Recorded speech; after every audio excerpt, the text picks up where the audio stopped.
السلام علیکم ورحمۃ اللہ وبرکاتہ۔ امید کرتی ہوں سب خیریت سے ہوں گے اور ایمان کی بہترین حالت میں ہوں گے۔ آج کی ویڈیو میں ہم شیئر کریں گے حلیمہ سعدیہ کے گود میں آپ صلی اللہ علیہ وسلم کی پرورش۔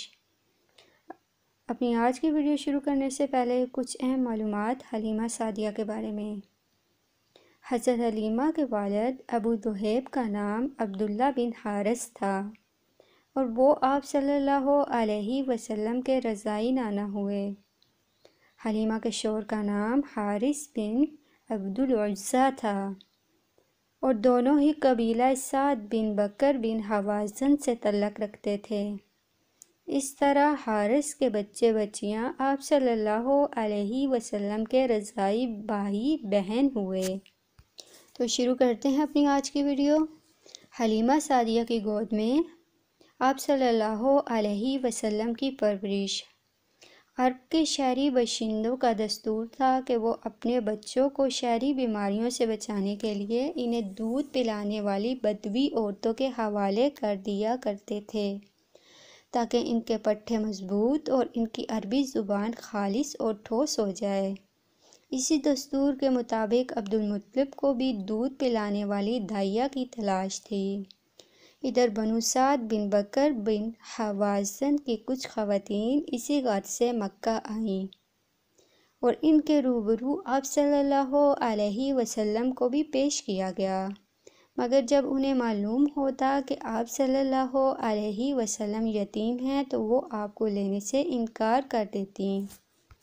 ایک خاتون حلیمہ بنت ابی ذؤیب کو کوئی بچہ نہ ملا، لہٰذا انہوں نے مجبوراً آپ ہی کو لے لیا، مگر جب لے لیا تو ان پر خوش قسمتی کا ایسا دروازہ کھلا کہ دنیا حیرت زدہ رہ گئی۔ جب تک آپ صلی اللہ علیہ وسلم حلیمہ کے گھر موجود رہے، ان کا گھر برکتوں سے مالا مال رہا۔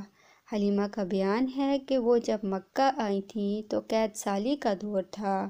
ان کے پاس ایک گدھی تھی جو اس قدر کمزور اور دبلی تھی کہ پورے قافلے میں سب سے زیادہ سست اور مریل چال چلتی تھی۔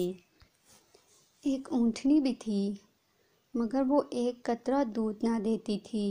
حلیمہ کا اپنا بچہ بھوک کی بے قراری سے پوری رات بلکتا اور چیختا رہتا تھا، نہ خود سوتا اور نہ ماں باپ کو سونے دیتا، مگر جب وہ آپ صلی اللہ علیہ وسلم کو لے کے اپنے ڈیرے پہ آئیں اور گود میں رکھا تو سینہ دودھ سے بھر گیا، حتیٰ کہ آپ نے شکم سیر ہو کر دودھ پیا اور آپ کے ساتھ حلیمہ کے بچے نے بھی جی بھر کر پیا اور پھر دونوں آرام کی نیند سو گئے۔ ادھر شور اٹھ کر اونٹنی کے پاس گیا تو چنانچہ اس نے اس قدر دودھ دویا کہ دونوں نے خوب سیراب ہو کر پیا اور نہایت پرسکون رات گزاری۔ مکہ سے واپسی کے دوران میں جب حلیمہ اسی خستہ حال گدھی پر سوار ہوئیں اور اپنے ساتھ آپ کو بھی لے لیا، مگر اب وہی گدھی اس قدر تیز چلی کہ پورے قافلے کو کاٹ کے آگے نکل گئی۔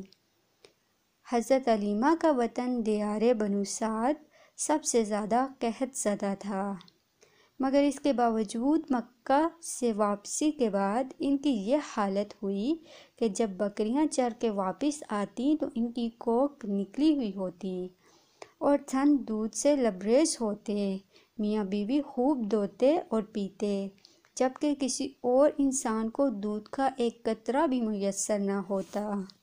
یوں اس خاندان کو مسلسل خیر و برکت نصیب ہوتی رہی، یہاں تک کہ 2 سال گزر گئے اور مدت رضاعت پوری ہو گئی۔